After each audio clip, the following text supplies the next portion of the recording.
Hello everyone, and as I said before, I am doing a video getting back in the groove of things after everything that's been going on. So today we're going to talk about and show you a little bit of a product review. I'm not sure if it's a true product review, but I'm just going to show you some things I've made on my Singer knitting machine and show you kind of a little bit of the steps that I used and maybe get you inspired to do the same. So hold on just a second and we'll show you how it's done.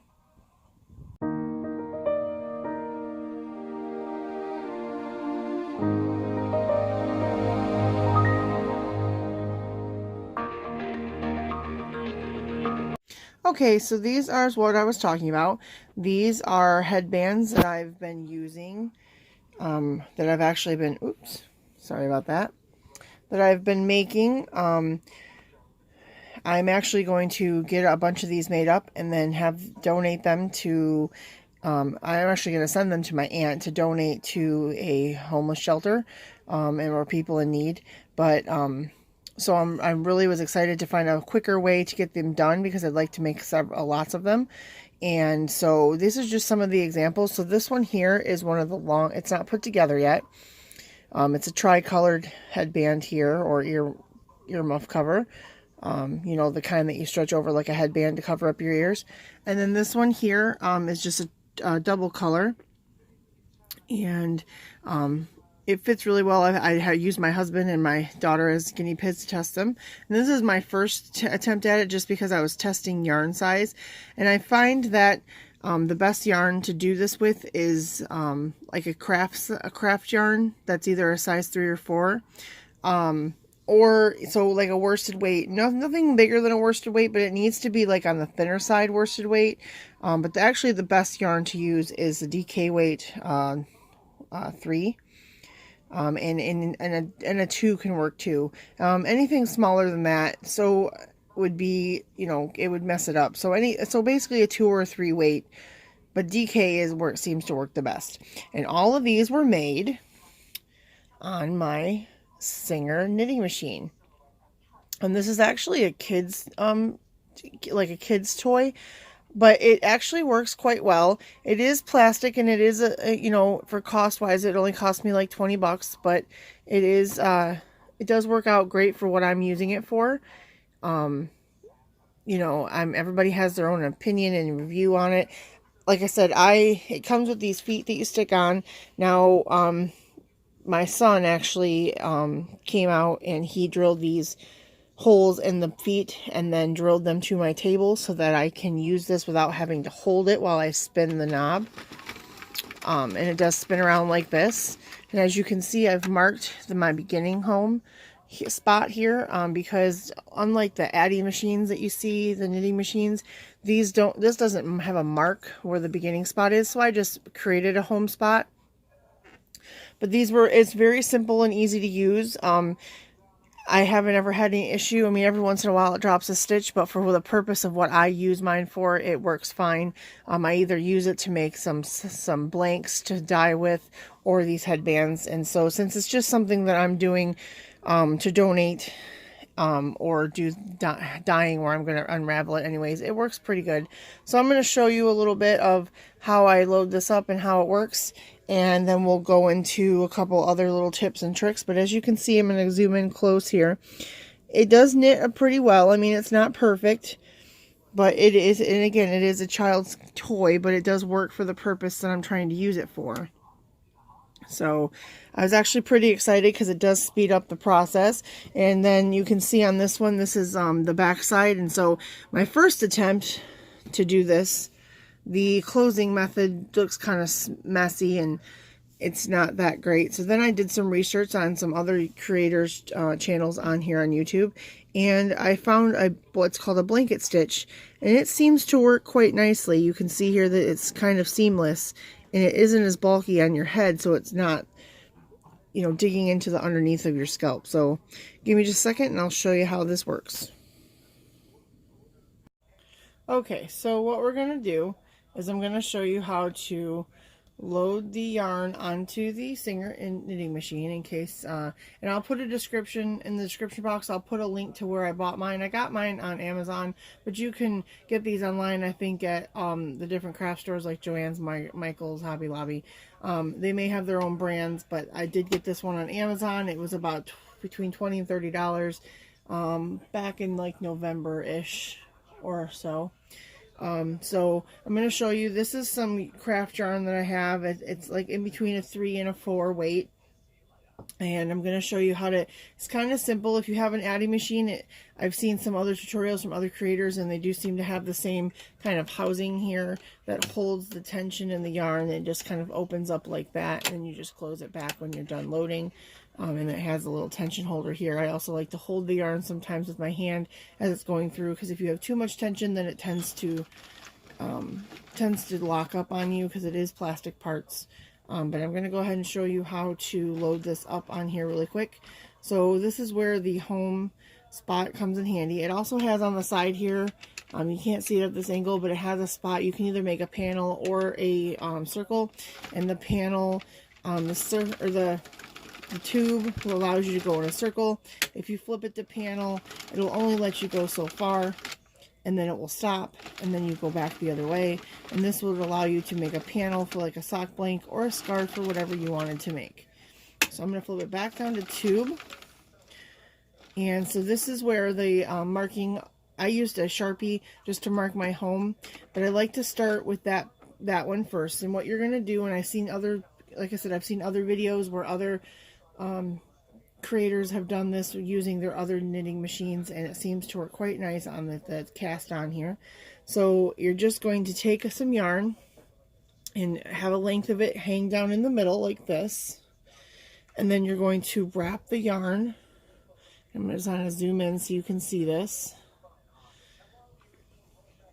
So this needle here, or hook, is in between the two home spots. And you're going to take your yarn and kind of loop it in so that the needle will catch it. And then just kind of hold this back here for a minute and kind of let it fall down. You can hold it if you'd like, or let it fall down. And then you're going to do what's called the back and forth method, or at least that's what I call it. Basically, you're gonna hook one and miss one, hook one and miss one. So we hooked to this one on the home.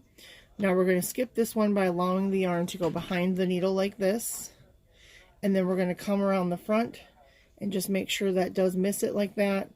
So now you're going to come around the front and catch this needle, miss this next one, let it fall behind, then go into the front, go behind, go in front again, go behind, go in front again, behind, and you're going to continue this method all the way around until you come back to the home spot. So we're just going to keep going back and in front, back and in front, back and in front. Now you can see here we're coming up to that next home. So you always want to end with the yarn on the back of the last needle, and then you're just going to thread that through the tension spot here, and then let that come down into that hole there, and then you're just going to close the housing, and then you are ready to start knitting on the machine. Now the first couple rows can be a bit fiddly, and again, the first couple rows, I've seen people where they do, what's called a technique is waste yarn. So you take a scrap of yarn like this and run a couple rows with it, so that way when you come back to sew a project, you can then catch your stitches and you won't have the weird edge that you get from the beginning, which normally I would do, but for demonstration purposes I'm just going to do it this way. But you would just do the same technique. You would load on this thread, and then once you get down to the end and you've knitted down to the tail, and maybe I'll show this in another video, just like tips and tricks, but then you would then cast on your new color and then go as long as you needed to, then cast on another piece of waste yarn. And like I said, that would allow you to have an even edge, and you wouldn't have the weird edge that you get, that you normally get. If you're just doing like a sock blank on here, which is used to dye yarn, you're going to open it up and pull it apart anyway, so it's not going to matter. And I will tell you, based on personal experience, if you're going to use it to make sock blanks, that's fine. But double-stranded, it kind of, due to being a plastic child's toy, you may want to invest in something a little bit more expensive, just because it doesn't tend to act nice with double-stranded, so you'd want to do a single strand. But that's just my personal opinion. That's just my experience with the machine. So basically now all you'll do is you just turn the crank, and you just want to make sure that as you're turning the crank, all of the needles here are catching the yarn and pulling it down, and so that way you're not having any issue. And then you want to make sure there's not a lot of tension, because if it pulls, it's going to cause the machine not to work correctly, and you'll have a lot of missed stitches, and more so than you would normally. So just kind of, I use my hand over here and kind of hold it so I can control that tension. And now you can go at a pretty good clip. You can't go too fast because again, you have missed stitches. And if you have a spot where it kind of hangs up, just stop for a second, push the crank back just a little bit, and then continue forward. But usually once I get through this first couple rows, it starts acting the way it's supposed to. But the first few rows are a little bit, like I said, a little bit fiddly. And then it just depends on, again, like the tension could cause it to mess up. It does kind of catch, like I said, in the first few rows, but then you can get kind of going with it like this, and before you know it, you'll have yourself a tube of yarn that you've knitted, and you can use it again for anything. Mini scarves, because those are kind of in now. The hat, you know, the earmuffs things that I showed you. There's many different possibilities. If you use the panel method, you could make a scarf or sew those panels together and make a hat. But as you can see, I'm going to zoom in. Excuse me. We're getting this knitted effect here. Now I have seen some other creators on YouTube channels put weights inside of here to kind of pull this down. But I find I don't need that on this machine. On a bigger machine, that might be necessary. But right now, I'm finding that I don't really need that. So you just keep spinning away, spinning away, spinning away.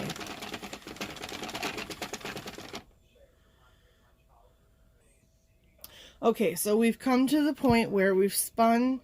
We have our project coming down the middle here, but we're coming to the end of our yarn. So, oh no, what do you do, right? Well, there's many different ways to add yarn to your project. For the purpose of what I'm making, these headbands, the way that I'm doing it seems to work. It doesn't mess with the machine too much, and it actually kind of, because of the way it's knitting from the way it's going around in a circle, and the way I do it kind of falls in the inside, so it kind of saves me from having to weave in ends into the middle of this tube. But again, there are other videos, and I can maybe, like I said, make a tricks and tips video and show you some other ways. But this is what works for me in my particular project. And it may not be the way to do it, but this is the way that works for me. So what we're going to do is we're just going to take the old yarn and grab the new yarn from the new ball of yarn. And then I'm just going to tie them together. Kind of push the knot toward the end as much as possible. And then you're ready to continue. Now when it comes to that knot, it might tug a second, but it will go through. So you just kind of pull, and you see that it's about to enter the housing unit. And it's a little bit, the knot got caught there, so it made some tension. But then you just keep going, kind of like I said, just make it roll through. You may have to turn it like this just to kind of get it through that knot. But basically, it's just because it's getting caught up because I made that knot. But once I get a few rows past it, we're right back to spinning again, and it goes just fine. And you can just continue on spinning around with no problem. And as you can see, it's already starting to form the new color. So then you just kind of keep spinning until you're ready for it to be the size that you want. Now for the headbands that I'm making, I did cut a piece of scrap yarn, and what I tend to do, and once we get to that point, I'll show you. Now you can see here that it did kind of miss a stitch because it has a string holding it here, but I'm not particularly too worried about it because the way my headbands work, I could make that be on the inside if it does show a problem. I'm not seeing any issue to it right now, so it may not be an issue. It may just be something hidden on the inside, but I can go ahead and fix that at the end and kind of sew that together so that it looks fine, because it's just a headband and I can make that be on the bottom. But if you were making a project where that was necessary to fix, you would just carefully stop here and just pick up your stitches. But like I said, I cut a piece of scrap yarn, and my headbands measure about 20 inches in diameter. So I cut a piece of scrap yarn to 20 inches, and then I feed the scrap yarn into the tube and kind of reach my hand through the bottom, and then I kind of use it as my gauge. So then as I'm turning the yarn, so then I'll kind of tuck it down in here like this, and then as I'm turning this, I'll go, you know, for so long, just kind of turn it away, just let it kind of go and go and go, turn it away. And then when I want to check it to see if I've come to a point where, oh, I think I need to stop, well, I'll just pull my yarn out and go, oh, nope, I'm not quite there yet, because you can see that I still have yarn here. So you just continue on spinning around until you get to that point where you're ready to stop, and in just a second I will show you what then happens next. Alright, I did want to take a moment here and show you that as you're spinning, if you don't have a table with a hole in it, you may encounter an issue that I have. So what I do is I just kind of pull my project out. I just kind of pull my project out and kind of tug on it and see and let it hang, and then it will just kind of twist, and every once in a while I'll stop and I'll just fix it and untwist it. But then you can just continue along and continue knitting and just keep going around and around, again fluffing this out underneath so that you have your tail sticking out. But just keep going in a circle. You can see I'm able to spin this at quite a good speed. Alright, so we're coming down to the end of our thread here. So what you will do, and again, if you wanted this to be an even edge so that you could come back and pick up those stitches to make a project, you would then add on your scrap yarn and then continue on. But for my project, it's okay for me if you were, so this is how you would, basically this is how you would end or cast off if you were using it for a sock blank, so that you could then unravel it later. Basically, you just continue to spin until the rest of that yarn is gone in, and then you just keep spinning, and then eventually after like another row or so, the blank just comes off, and sometimes you have to help it. There may be a yarn piece stuck, but it just falls right off and then comes right out of the machine. So this is the edges, and you can see here that there are a few tails I need to tuck in. You can see it right there. But this is the edges and what it looks like, and this is why I was telling you that if you wanted to use the scrap yarn, your edges when you came to pick up your stitches would not be this rough, and they wouldn't be rolling like that. But for the purpose that I'm using it for, this was just my demonstration piece, so I may just unravel this and try it with something else. But for my demonstration piece, it worked out perfect. So give me just a second and I'll show you some more. Okay, so like I said, for my demonstration piece, it worked out perfect. So this is just a double-sided knitted scarf, and I would actually, this could be a baby size scarf. But I would actually probably add some more color to this, another color somewhere. I'm just trying to use up some of these little mini skeins that I have lying around, just because I'm using these to donate to like charities and things like that. But you can see the join, when you join the yarn, you can see here that the join is pretty even, and it knits up quite nicely. You know, I've not had any issue with the, and if I had an issue, you know, I'm able to fix it, but I think it knits up quite nicely. You could also use this to make like little mini scarves, like I said. And actually looking at this one, I kind of think you could make it, if you wanted to embroider an M on here, it could be a Mickey Mouse or mini scarf, that kind of thing. But, and then what I would do again is take, so this is the tricolor, and usually this is about the length here. This is my 20-inch length. When this is rolled up, it would kind of look like this. And then you would then put it on your ear. But I was going to inspect this to see, because we did have that one spot that we thought there was a problem, but I don't see any issues other than a few tails that I need to tuck in. But as far as that one piece of thread hanging, it doesn't seem to be an issue. So, like I said, it turns out quite nicely. And I just wanted to show everybody, you know, like I said in the update video, I've been away for a while because I have a lot of going on, and my husband had a medical scare, and so I've been trying to think of what can I do to get back into this and get back connected with you guys. And I thought, well, I'll just show them what I've been working on in between handling things. And one of the things I've been working on is getting these ready to donate. So, and then, like I said, I will then go ahead, and now that I've found this blanket stitch that I'm going to try to make a video to show you how to do. It makes this kind of a seamless seam here, and then it's not very bulky. It's about the same, makes it the same size as the headband, so when you put it on, it's not bunching up underneath your head. So that is what I've been working on. And so if you like this video, please give it a thumbs up. It really helps me out, and also lets me know. That's how I can gauge what kind of content you like. Also, if you have any questions about the machine that I used today, or any of the yarn, or just anything, just let me know. Put a comment down below. And then I want to say thank you to all my subscribers again, just like I said in the last video, for sticking around and hanging out. I know it can be rough when a YouTuber is dormant for a while, but I appreciate you sticking around, and all the comments, and to everyone who commented on my video and sent their wishes to my husband. I really appreciate it, and thank you so much for those. It means a lot to me. So thank you so much.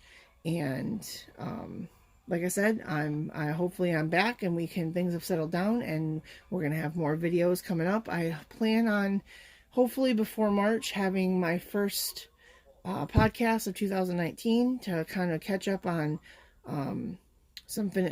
either finished or unfinished projects. Maybe I may even dabble in thinking of being a live chat. Maybe then we can talk about what you've been working on. But we're gonna see how that goes. But and then don't forget, if you have any friends or anyone that you think would like the content, please have them subscribe, and don't forget to hit that bell. If you're a new subscriber, welcome, and just don't forget to hit that bell so you can find out more content and know when it's coming. And with that being said, I'm going to get off here. I got a long day tomorrow, but hopefully I'll be back soon. And like I said, maybe I'm going to work on putting together a tips and tricks of a few of these things here. If you're interested in making your own headbands to donate, I would highly encourage it. Or you could do hats or scarves or whatever you would. But I just feel like my mantra this year for 2019 is to be better. So anything I can do that falls in that category, I'm going to try to do. And one of the things I'm going to do to be better is to try and donate more of my expertise or time.